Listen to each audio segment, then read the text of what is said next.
get right into it, and I will hand the controllers to you, Susan.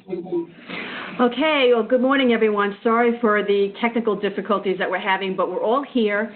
And if you cannot hear Deborah when she starts speaking, Deborah, say something.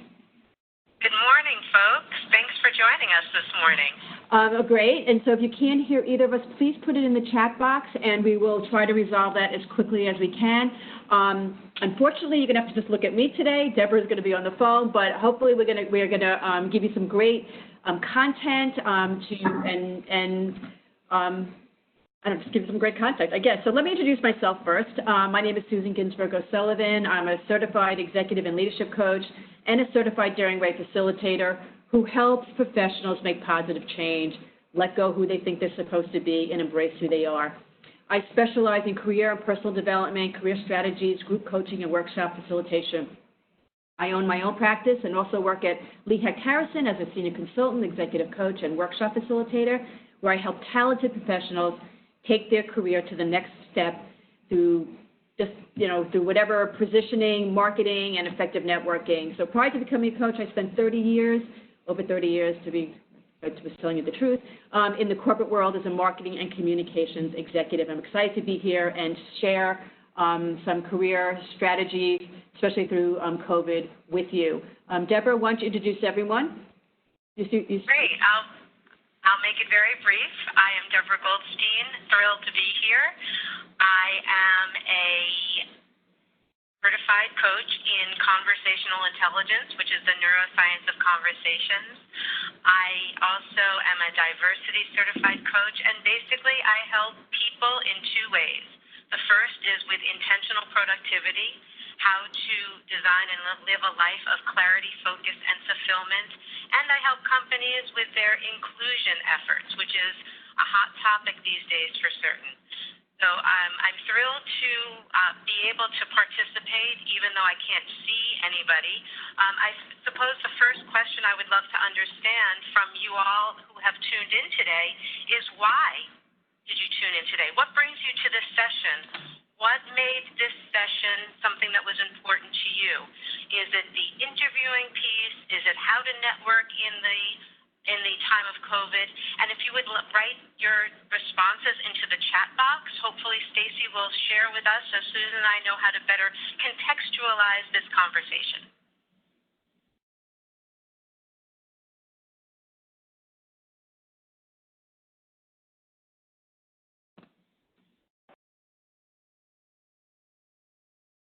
Stacy, are people's fingers doing the walking? Are we getting a couple of responses? I am looking right now.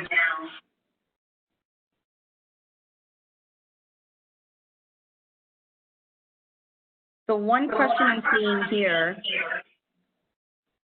unfortunately, when I speak, there's an echo. The one question I'm seeing is, I'm here to learn more about networking and best practices for job hunting as I've lost my job. So for whoever wrote that in, I'm so sorry. And having heard that, Susan, I think that sets our direction. Yeah. Let's start with some overall attitude and mindset guidance about people who are looking for jobs. So why don't you give us some texture about how people can best set themselves up in their mind and their attitude for job search?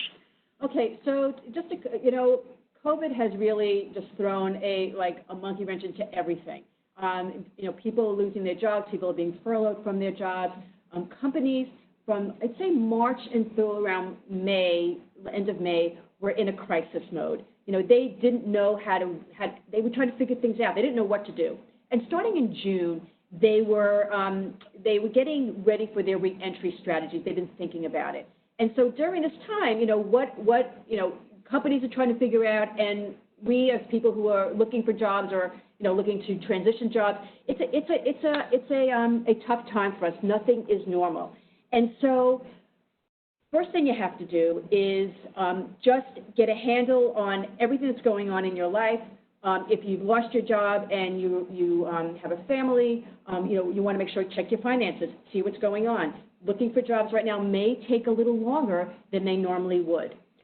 Over 60% of jobs, I say 60 to 80% of jobs comes through networking. And so think about your connections, the people in your circle, your inner circle, your outer circle. Who can you talk to? Networking is all about getting information. What companies are you interested in? Where do you want to live? How many hours a week do you want to work? What are your priorities? Get very clear about that. And before you even get to the networking, which is we can have a whole session on just networking and how to do that, you want to make sure that you are very clear about who you are and what you do. And so part of that is focusing on your brand positioning. Who are you? If someone said to you, so tell me about yourself, how do you say that in less than 30 seconds? And so that's really hard. And, I like to use the framework, the present, the past, and the future, because I think it helps you get very clear about how to communicate who you are. I mean, if you would ask me, Susan, tell me about yourself, I might say I'm a marketing executive who helps companies find customers and keep them, and I do that by using a variety of marketing strategies. Most recently, I was working at ABC Company, where I was leading a team of 5, charged with not only building their brand, but driving customer engagement and sales. What I want to do next is I want to join another organization in the same industry where I can help them develop the growth strategies that drive success. So again, who are you and what do you do? Did I answer that question, Deborah, or do I need to keep going? You answered that question. I would also like to interject that for those of you who have been furloughed or let go because of this pandemic, I think that the first step before you do all of those rich things that Susan has suggested is recognize that this is, you being furloughed or being let go is not personal. I know that when I've been let go from a job, the shame and the blame for myself was horrible. So there is some compassion and self-compassion work to do to recognize, to be able to have the confidence to position yourself as Susan has just laid out so articulately. So compassion for yourself, understanding that it often when you're let go, especially during COVID, it is not you. It truly isn't you during this time. It is companies' really difficult decisions. So I did want to add that, Susan. And I'm curious, as you framed out how to figure out where you want to live and who you want to work for, how do you allocate your time as you are in you're searching for jobs? So I think I mentioned it earlier that between 60 and 80% of jobs come through networking. And so if you plan on how many hours a week are you going to look for a job? How many hours are you willing to commit to be accountable for looking for a job? So if you said 40 hours a week, okay, so you need to then say, well, if 60 to 80% come through network, let's just say 60%. What's left over for the job boards and for recruiters? Job boards can be a time suck. I mean, you sit there, you think you're making progress, and you're applying for a lot of jobs. Most of the time, a lot of those jobs are already filled. And so that's where you have to start thinking about who do you want to talk to. And so you're wasting a lot of time there, right, if you're just applying for jobs online. Start networking. In looking for a job, you've got to plant a lot of seeds. Not everything grows at the same time. And so planting seeds, who do you want to talk to? What companies you want to talk to? Who do you want to have conversations with? Applying for jobs, working with recruiters, maybe taking some classes. Again, what do you need to do to help you get ready for your next role? Not everything grows at the same time. The bucket, you got to keep the bucket full all the time. The bucket has holes in it. So again, what do you need to do? Like I said, what credentials do you need to up? Maybe you need to up credential. That's a term that we use at work. What other skills do you need that's going to differentiate you from the competitors that are out there? And one other thing I wanted to add about networking, if you are, if you get in to speak with someone, it's all about them. It's not about you. You don't come into a networking conversation saying, I'm here, I'm looking for a job. You come into a conversation saying, how did you get here? How did you make this career change? Or, what do you like about working at this company? What are some of my skills? What would be your suggestion? And the goal is to develop a dialogue, get very clear, about what you want and what you don't want. I know from my own personal experience that when I lost my job, I figured that I wanted to start, maybe I wanted to work at an agency, which I had never done before. I've always been on the company side. And I started talking to people that work at ad agencies. And what I realized is that I never want to work at an ad agency. Nothing wrong with it, but I felt like I missed the boat there. I did not want to work 60 to 80 hours a week. And so it didn't fit into what was going on in my life at that time. So you need to get clear about that. And the only way you're going to find out is if you start having conversations. And I think another important thing besides planting seeds, which is really important because you got to keep planting because not everything grows at the same time, is you have to get comfortable with being uncomfortable. Networking, everyone goes, I'm not a great networker. No one's a great networker unless you're in sales, right? No one likes to do it because you have to put yourself out there. You have to make yourself vulnerable. And what's the worst thing that can happen? What's the worst thing that can happen? Someone doesn't get back to you. That's the worst thing. So you got to keep going and going and going. And when you don't want to do it, you still have to keep going, going and going. Yeah, so I love the fact that when you go into network, you are asking questions, you're curious, you're gaining information. It's almost as if you're having an investigator's hat on. You're a detective. Please help us understand the difference between networking and how you would actually prepare for a job interview. And I know that I'm skipping to the job interview before we get into some other texture, but because you mentioned networking in a very specific way, I think that people that are on the line would be interested in hearing the difference between networking and actually the job interview. Because, Susan, you had mentioned with networking, you're not asking for a job. So can you articulate a little bit of the differences?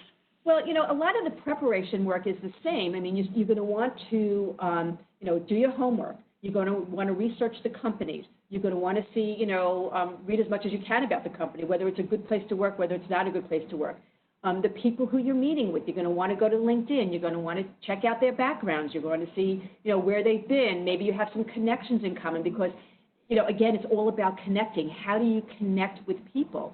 And so with networking, no, you're not asking for a job, but you still need to be prepared.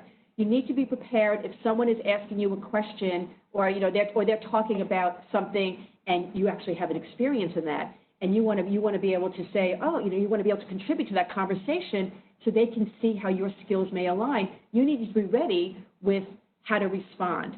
There is another framework that we use at my work. It's called Soar, Situation, Obstacles, Actions, and Results. And it's all about creating stories around your accomplishments, around your successes. So if someone is speaking to you about maybe they're in networking about their challenge that they're having, in doing something, whatever that something may be, you can come in and say, when I was at the ABC company, we had a similar situation. This was the challenge that we had. This is what I did to get us to help it, and the result should be the bullet point on your resume. When you're interviewing, you have a job description in front of you, and you should be able to write a Soar story for every single bullet point that is on there that's telling you what this job entails. The other thing about Susan, yes. I just want to interject because you ran through those letters, so can you please go through those letters of SOAR again so people that are in the middle of job search or interviewing can write those down, because those are four key bullet points there. Yes, it's situation, obstacles, actions, and results. SOAR, situation, obstacles, actions, and results. I like this. I like the idea of when somebody is interviewing for a job to go through the job bullet points, the descriptor, and come up with some stories that will answer some potential questions based on the job description and SORE. Great. Yes. Thank you for repeating that. I just see in the chat box some people are asking about how to better network in the virtual environment. This has been like a very interesting time for all of us. It's the same. You need to get comfortable with what we're doing here right now, being on Zoom or WebEx or whatever, FaceTime, whatever works for you. You need to get very comfortable with using the different platforms. You also need to be prepared like you were having an interview. I mean, some people, you have to show up professionally. It's very easy to be, in your pajamas at home. I mean, I'm usually in sweats or in a T-shirt most of the time, but today I actually, put a little makeup on and a nice hat for you. But it's the first time in a long time. So, again, you need to act the part. How do you want people to see you? This is all about you, your brand. This is about your brand. Who are you? How do you want people to see you? How do you want people to relate to you? So you need to be very aware of that. And also, when you are, the one other thing that I didn't mention, which is really important, your LinkedIn profile. You need to make sure that your LinkedIn profile is best representing you as a professional. And I could do a whole session on LinkedIn alone, but you want to make sure that you have a decent headshot, something that where people can see you smiling. You want to make sure that the back, you have maybe a nice background there. You have it under your name. You know, you have a couple of great keywords that are talking about who you are and what you do. Recruiters use LinkedIn, Facebook, Twitter to find candidates. I think that LinkedIn is sometimes more important than the resume because you're out there, it's public, and you need to make sure that you are best representing who you are. And I don't want to go into much detail there because we can go on and on about that, but you need to really look at your LinkedIn profile. And so again, I like to ask people, what does your LinkedIn profile say about you? And is it reading that as you would like to be represented? So it means authenticity, it means some kind of passion for dimension of life besides just a job, because as you said, Susan, in some ways LinkedIn is even more important right now than a resume. Mm-hmm. A resume has to be put into somebody's hands, whereas LinkedIn, anybody can stumble upon your profile. You know, and the thing about LinkedIn also is in the About section there. If you don't have an About section, make sure you have an About section. You get to tell your story like you were just mentioning. You can write it in the first person. You can make it more conversational. You know, the resume is the facts, is the history of your work. You know, LinkedIn is also the history of your work, but it allows you to add in some texture about who you are. Adds a little bit, make it a little bit more conversational. Okay, so look at that, write your story. I mean, look, go to my LinkedIn profile, look at what I wrote, see what I've done, and, you know, and again, just focus on making sure that yours is an all-star because LinkedIn likes you to be an all-star. Also start following companies that you're interested in because the algorithms of LinkedIn, you'll be more visible with those organizations. So there's a whole strategy on LinkedIn. If you're not a LinkedIn premium member, you may want to become one if you're out of a job because you get LinkedIn Learning and you can learn all about how to use LinkedIn for job search. And there's tons of great classes on there also. Susan, let's turn the conversation slightly to how to network online, because I'm seeing Stacy is kindly forwarding me some of the questions that are in the chat box, and there are quite a few questions about how to network virtually, in other words, online, and I think that will serve everybody who is on the call, whether people are looking to interview or job search or simply stay connected. So I'd love to just start off the conversation by saying that networking online is not an alternative to networking in person.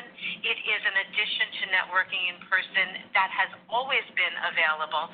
So if we can shift our mindset to, oh my goodness, how do I do this online? It allows your brain to breathe a bit, and actually in many situations, networking online, virtually, has advantages for introverts. So I'd love for just a moment if people would put into the chat box if they are an introvert or they are an extrovert. And basically an introvert means that you refresh your energy alone, and extroverts, it's as if when you're in person with people, you become the Energizer Bunny. You feel your energy growing and growing. So I'm wondering, Stacy, what people are writing in the chat box about if they're an introvert or an extrovert. They're writing introvert or both. Okay. So, Susan, if I may, I just want to say a couple of words about that, and then I'll ask you for your wisdom about how to continue to speak about how to network online as far as job search goes. But since I've seen a couple of comments about people having jobs but they want to know how to network online, I'd like to suggest that just as if you would ask people for a coffee or an informal session or out to lunch, you can do that virtually. The other opportunity I've been taking as I am networking virtually is getting people together in groups. I have a couple of different quote-unquote roundtables where there are people from different parts of my life we get together once every month and we talk about whatever is at top of mind. Because I guarantee you that any challenges that you're having right now as far as business goes, prospecting goes, actually getting job interviews, whatever you are managing right now, others are managing. This is a way for you to keep connected, keep your brand and your messaging out there, whether you be looking for a job or you're trying to maintain your network and grow your network, and you continue the conversation with some consistency. I think that that is a huge challenge right now as we all feel isolated and we are in our homes is consistency. So consistent groups with people that are in your network now is a way to keep your name out there, keep your asks out there. And then Susan, the first time we spoke, you gave me my favorite tip, which is as you're speaking with somebody in a networking situation, ask the question, who else should I be speaking to? Is there anybody at your company that I can be introduced to get some more insight and information on this topic? So having said that, Susan, I pass it over to you for your wisdom and your insights about how to better network, do the networking piece of the interviewing and networking online. And thank you, Deborah, for that. That was great insights and great sharing there. It's not easy. I'm a little bit over the line as an extrovert. I'm more comfortable. It wouldn't seem that way, but sometimes I have to bring up a lot of energy to push myself out there because it's hard for me. It takes for people who are introverts. It takes a lot of energy to be more extroverted, right? And so you have to, like I said earlier, get uncomfortable. You have to get comfortable with being uncomfortable.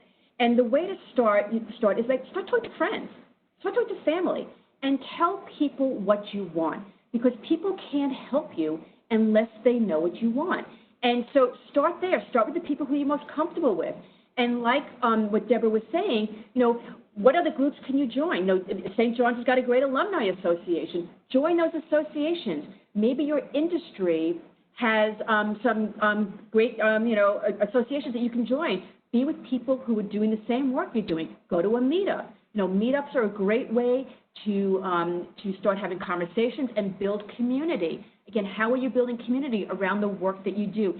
Get comfortable with being uncomfortable, putting yourself out there. And don't feel like you have to do like a ton. Just give yourself one goal. Today, I'm going to do what? What's the one thing you do today? If you go to a meetup, maybe the one goal is that you want to get someone's email address to have a conversation with them. Don't make your goals too big. Keep them simple and small so you can move along the continuum to eventually get to what you want. Great. Excellent. There are a couple of questions coming in, Susan, about how do I upgrade my resume. Somebody said, I don't have a LinkedIn account and have been with the same company for the past 5 years. What should I do? Okay, so the resume, there are plenty of people out there that can help you with updating your resume if you don't want to do it yourself.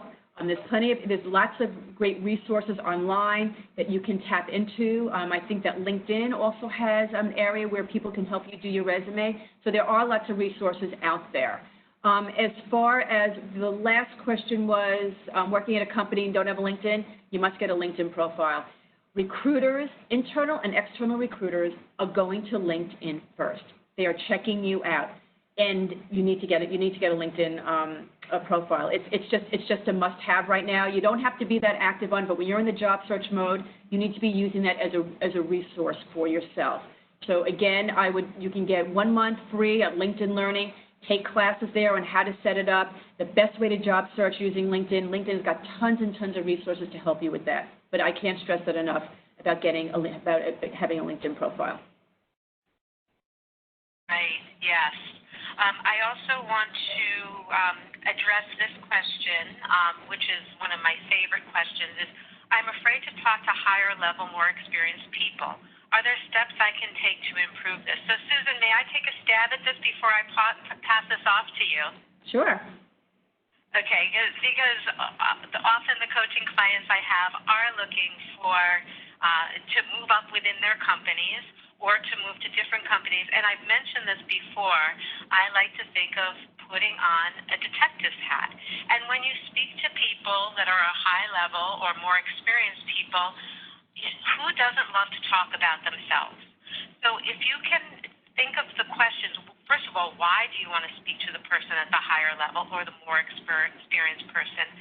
If it's because you want to understand what their job is like, or what are some of the key things that they did to get promotion, or how did they have clarity about the job that they wanted. If you tap into why you want to speak to these people of a higher level or more experienced people, then you can form a few questions to ask them. And a simple email or an outreach, phone call, saying, I admire what you're doing, or I'm so interested in your role. Would you have 15 minutes to speak with me? The good news about working from home is that we don't have commute time. So people, A, will have a little bit more time to be generous with their time, and B, people love to help others, especially when others are curious about how they've become who they've become. As I said, who doesn't love to speak about themselves? So, Susan, I'll pass that over to you for some more insight and texture about that question about, I'm afraid to talk to a higher level, more experienced people. Are there steps I can take to improve this? Yes, thank you. Thank you, Deborah. It is scary sometimes to talk to people at higher levels, and that's just our own fear of thinking that we're not good enough. But if you strip everything away, at the end of the day, we are all people. And that person who you're afraid to have a conversation with was at one time starting off in a career. And they probably were talking to people also who had more experience with them and that are at a higher level with them. And so what you may find out is that a lot of people are really open to sharing and talking and helping, people who are just out of college or people who are just started off in their career, help them and guide them and mentor them to get where they want to go. And so I get it with being afraid, but, you need to sometimes take some deep breaths, give yourself some permission slips, which I'm a big fan of, writing myself permission slips, about what I may be afraid of or scared of, and just go for it and be prepared. And once you make that step, just be prepared. Be prepared with questions. Be prepared to talk about yourself. You need to be prepared. But, at the end of the day, we're all people. And if you keep that in mind, it helps me. It helps me when I'm doing things that feel a little uncomfortable. I say we're just all people, and I think it helps me to move forward. Yes, I love that. We're all people. We are all perfectly imperfect, right? That's what I like to say. The other thing that I'd like to add to that, Susan, is having a growth mindset. I can't tell you how often I've spoken to somebody who I've looked up to, they're so impressive, and I've said something that I think is stupid, and I get to reframe that. I get to suggest always with the growth mindset, okay, that didn't work all that well. How can I be better prepared, as Susan is saying? How can I be a little bit more relaxed going into a conversation? And I find that the best way for me to relax is to keep up with a mindset of curiosity. I want to learn about the other person. I want to understand how they've gotten to where they've gotten. And the fact is that I'll speak for myself, as I start to beat myself up about, I can't believe you just said that. That was so silly. Recognize that the other person isn't really tearing apart every word that you're saying. They're listening for the overall and general sense of what you're saying. And this is neurochemically correct, that when you start to have a rapport with somebody, when you start to show interest in somebody, mirror neurons connect. Even on the phone, mirror neurons connect, which means that people start to fill in the dots of what you're saying. So you don't have to scrutinize every single word that you're saying. You can have faith that as you are building a trusting connection on the phone, because you're interested in what the other person is saying, they will not be scrutinizing every word. They'll get the general sense, the general gist of what you're trying to ask and why you're interested in them. So having said that, Susan, I think it would be really helpful for those on the line for you to share some of the great tips that you have about how to actually arrive to a virtual conversation. For example, and I'll just tee this off because I loved it when you told me that you're a pacer. So how does one set up best for either an interview or a networking session virtually? So, okay, so I mean, set up, if it's on a phone, if it's a phone, some people don't want to do, use the technology, just want to use a phone, which is great. I love the phone because as Deborah was saying, I like to pace. I find that I think better when I'm moving, and I feel like I'm more creative, and then also I get more energy. I get a different type of energy when I am pacing than when I'm sitting. And so if you are on a phone interview, you want to make sure, if you're a pacer like me, that you are prepared with all of your information that you need. Now, you don't want to have it down on your desk because if you have to look down, all of a sudden your voice changes, right? So you want to make sure, I like to paste things on the wall. So just clip things to the wall, tape them to the wall so you can look at it. Everything's eye level, all right? And you also, even though you're not being seen, you still want to dress for the interview. There's something about when you look more professional, you act more professional, and you give off a different energy than if you're just wearing like your pajamas, okay?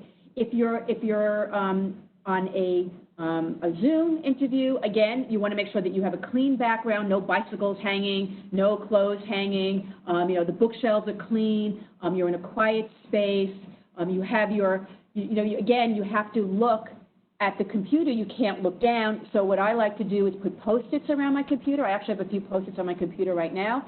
So if I need to be triggered, like one of mine says, like, speak slow, because I speak really fast, so I have a speak slow thing right there. And here it is, if anyone doesn't believe me. Anyway, so you want to make sure that you address for the role like you're meeting someone face to face. You also want to make sure that you are you can answer questions, not just the skills-based questions, but also the soft skills questions. I mean, if you assume that everyone's equal on the hard skills, what you actually do, companies are looking for, they're looking to see if people are the right, I can't find my words this morning, but see if they're a good fit, or a good fit, if they're a good fit for their organization. So they're looking for fit, they're looking for the soft skills. So they may ask you a question like, it could be something like, tell me about a time when you failed. Tell me, like, who do you most admire in your life? I mean, these are questions that that you may not be used to answering every day. And so you need to think about those. You need to be prepared for those types of questions. There are tons of resources online that can help you about the soft skill questions and give you answers, which is great. And so I do recommend going there. But you need to be prepared with everything. Practice with friends and family. Practice like this on screen and practice on the phone.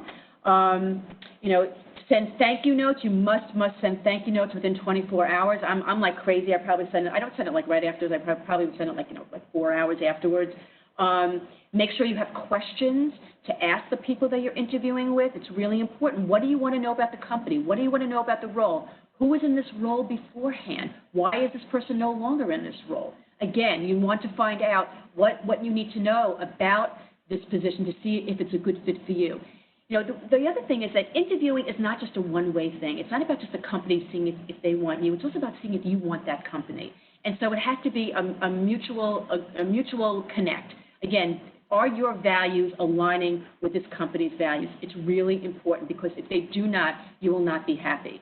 So again, what are the questions you need to ask? What are the questions that you want to know? Dress professionally. Arrive early. If this is in person, even if it's on I arrive early for everything, so I was on this 20 minutes early today because I'm just crazy like that.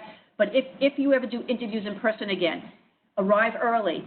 You want, because nothing bad ever happens if you're early. Do not sit when you get there. I know this is like a crazy thing, but someone told me this. I was like, I like that, and I think it's true. Because if you sit, you've got all your stuff that's down, and then when they come out and get you, you've got to gather all your stuff and get up. So be ready to go. Just be ready to move forward and have that energy. And I have a mantra.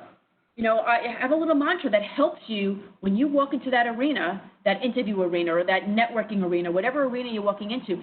What is that song in your head? What is that statement you need to say to yourself that gets you motivated and gets you charged up and ready? And just show passion, show energy, enthusiasm, and just give it your all, and hopefully it's going to connect. And that's what I have to say about that right now. But okay, well, I'll pop in with a couple of comments. And the first thing that I want to say is I love the idea of not sitting down while you're waiting for an interview. Don't pace, but the fact is that not only when you sit down do you have to gather your stuff, but when you sit down, I don't know, and it'd be interesting, Stacy, if you could just give us a bead on this question. Who has heard or seen the Amy Cuddy TED Talk about the power pose? Just write yes or no in the chat box. I have. I'll take a beat. Yeah, yes. So, Stacy, what's coming in? Have people seen the Amy Cuddy TED Talk or not? No. Okay, so I think that deserves a 30-second explanation. And Amy Cuddy, who is a Harvard professor, did an experiment. People sitting down, making themselves very small, looking at their cell phones, taking up very little space. They went in for mock interviews, and a different set of people who stood up straight, who put their hands over their heads or their hands on their hips like the Wonder Woman power pose, put their feet up on the desk, they went in for interviews as well. Well, before they went in for interviews, each of them had saliva tests. And the saliva tests showed that the people who were very small had lower testosterone, and people who were very large and made themselves big had higher testosterone levels. And ladies on the phone, we have testosterone too. The really interesting piece is the people who made themselves small before the interviews didn't get job offers. The people who made themselves large and big and did the power pose, they got the job interviews. The way you are acting inside affects how you show up outside, so you must imagine that before every single keynote or facilitated session I go into the bathroom, into a stall, and I do a power pose. So that's one piece that I wanted to mention based on what Susan had said about interviewing. And the other is, right before you do go in for an interview, I like to do a 3-breath meditation. And the first breath is just to connect to your breath. A big inhale in through your nose, holding it for 2, and then exhaling just to feel the breath. The second breath, in the same way, is to ask yourself what emotions you're feeling. Because just by asking that question, of course, before you go into a networking or an interviewing situation, your adrenaline is up. You're a little bit nervous. By recognizing that, you're better able to walk in focused, and that's actually the third breath is as you exhale from a third breath, ask yourself, what is the most important thing you want to focus on right now? So as Susan had mentioned, coming up with a mantra, I want to make sure that when I'm interacting with others, I come across as wise and energized. That's my focus. And I want people to feel that I am a good listener and that I'm hearing what they're saying without my agenda in mind. So before you walk into any kind of interaction, whether it be live or virtual, yes, stand up. Yes, have all of your preparation done, and in those the 2 minutes before you actually interact, to do some kind of standing upright, even if there are others around. You don't have to put your hands above your head in order to stand up straight, shoulders back, abdomen muscles engaged, and a 3-breath meditation, just 3 deep breaths to ask yourself, isn't the breath delicious? What is my emotional state right now? And that will help you focus. And what is the most important thing to focus on? So, Susan, anything that you want to add to that before I ask the next question? No, I think that's great. Yes, breathing is very key to keeping you focused and calm. Yes. So, Susan, another question that came into the chat box, and Stacy, thank you so much for feeding these to me virtually. The question is, when one wants to switch to a different field, say from hospitality, not hiring now, to something completely different, like working in biotech, that's hiring like crazy right now, assuming one has the right education but hasn't been using it, can you suggest a rebranding strategy for that person? Well, I'm actually going to take it in a little different direction. You know, pivoting to a different career sometimes it can be hard, and there are certain industries that if you haven't worked there, they're just not going to hire you. But I'm going to take you back to the networking. This is where you get to ask questions about what you need to do to transition into this career, into this industry. And so if you're speaking with someone, you know, and you want to get into pharma, and you've never worked in pharma, you want to go talking to people who are in pharma, but yet you may have all the credentials to work in that industry. So you need to say to them, you know, or ask them, you know, so what do I need to transition to this industry?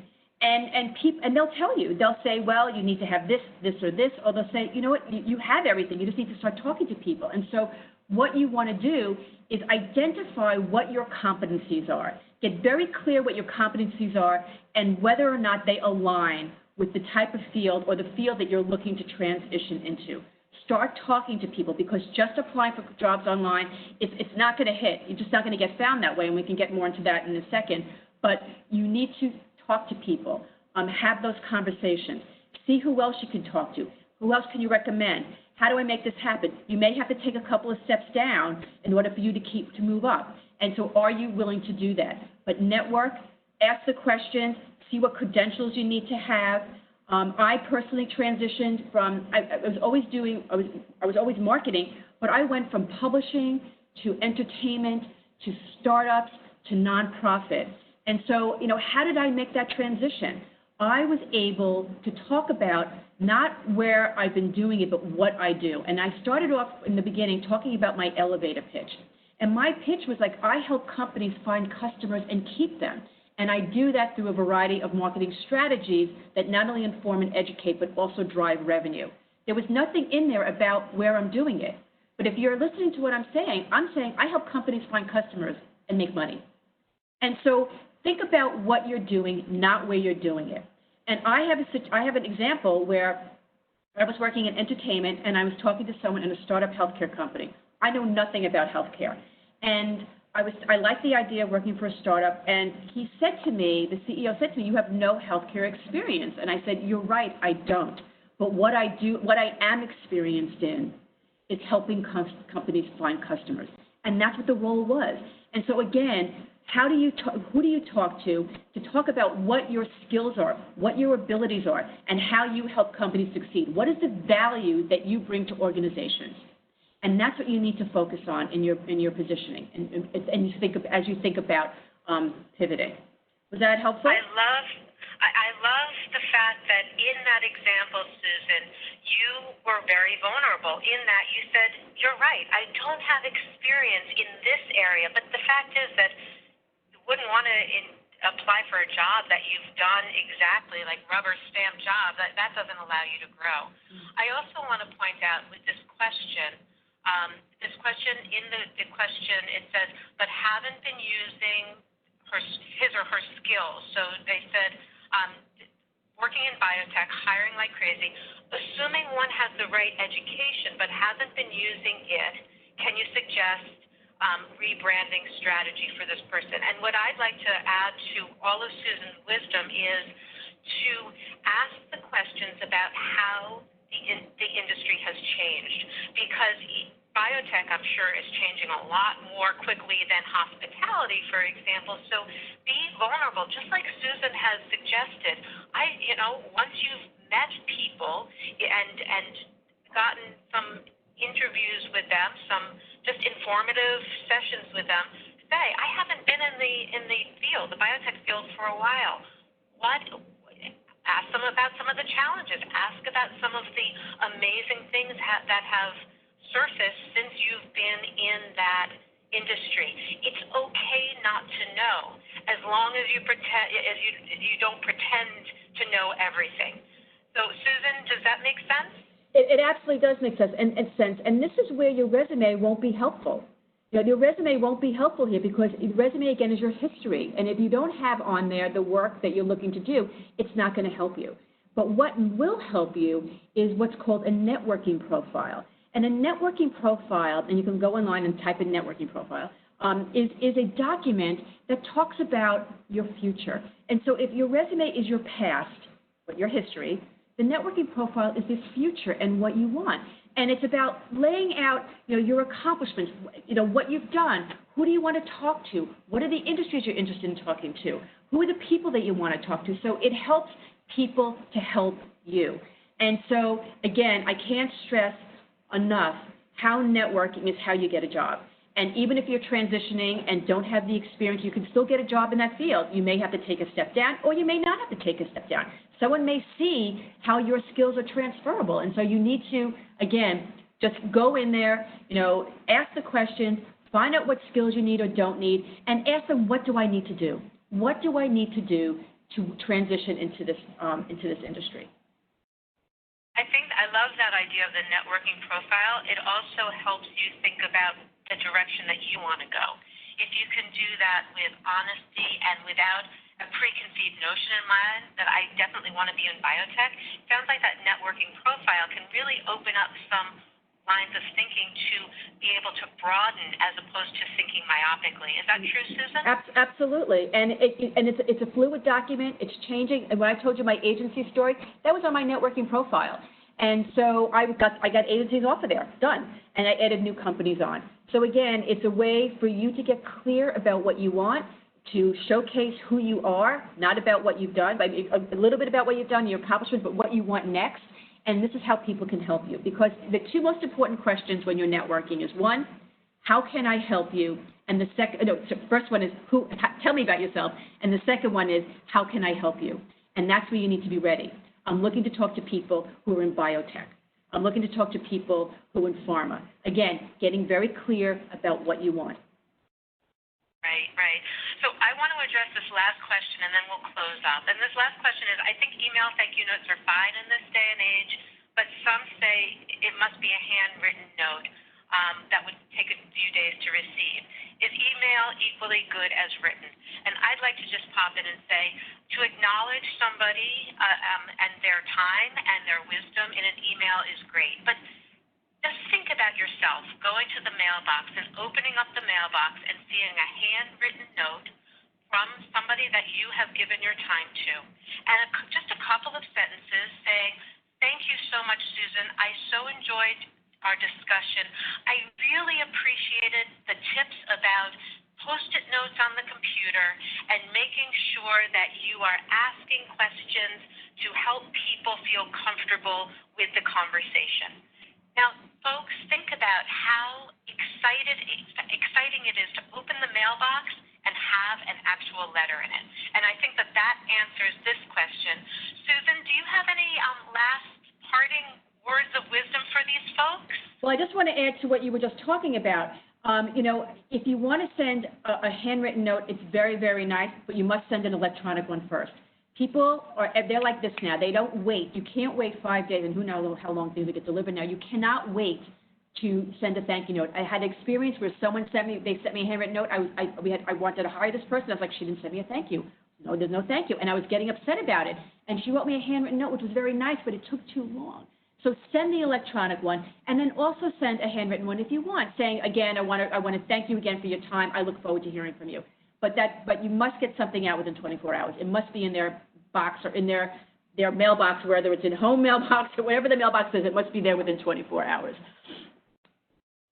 Okay. Any last words of wisdom for our audience? Looking for a job is hard. This is a marathon. It is not a sprint. And you need to be prepared. You need to plan. You need to have your marketing plan and your strategy about how you're going to go about it. Everyone, the bottom line is everyone is going to get a job. Everyone will get a job. I just can't tell you when that's going to happen. Believe in yourself. Believe in your abilities. Ask for what you want.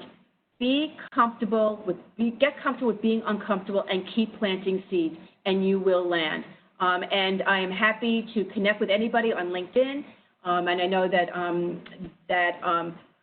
Stacy will be sending out our contact information, so good luck to you. It's been a pleasure speaking with you today, and I look forward to staying connected. Thank you, Susan. And my last word your life where you want to discover and design your new path, this is selfless promotion, is that we at Driven have just come out with an e-course to help you design a life of clarity, focus, and fulfillment. So I'm grateful to Stacy for sending both of our contact information and that information out in a follow-up email. Thank you all so much for your patience with technology and getting started a little bit late today, and I'll pass this back to Stacy. Thank you, everyone, for joining us today. And a very special thank you to Susan and Deborah for sharing their knowledge in this adventurous webinar. For their full bios, please go to stjohns.edu/cfwebinars. Here you will also find a schedule of upcoming webinars and past recordings. We hope that you will join us next Thursday at 10 a.m. for our rescheduled webinar, where St. John's Athletic Director, Mike Craig, will share his thoughts on the future of college and professional sports post-COVID-19. In the meantime, have a great day. Thank you all.